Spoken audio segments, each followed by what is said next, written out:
ပျော်ရွှင်မှုဆိုတာဘာလဲတယောက်နဲ့တယောက်အတိတ်ပဲဖွဲ့တဲ့ပုံစံချင်းတော့တူချင်မှတူလိမ့်မယ်ကိုယ်သဘောကျတဲ့ကောင်းမလေးစီကအဖြေရတာမျိုးလည်းဖြစ်နိုင်တယ်ကိုကြိုက်တဲ့ coffee တစ်ခွက်ကိုတောင်းလိုက်ရတာမျိုးလည်းဖြစ်နိုင်တယ်မိုးရတဲ့ရဲ့မနက်ခင်းတစ်ခုမှာ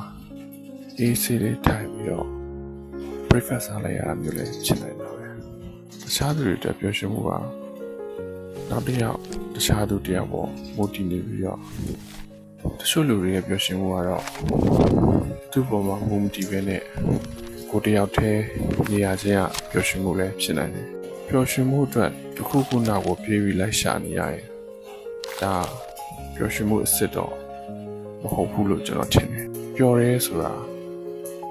ခံစားချက်တစ်ခုပဲအဲ့တော့တရားတာကတော့ပျော်ရွှင်နေဆိုတာကျွန်တော်တို့အတင်းပြေးပြီးလိုက်ရှာနေရတာမျိုးတော့မဟုတ်နိုင်ပါဘူး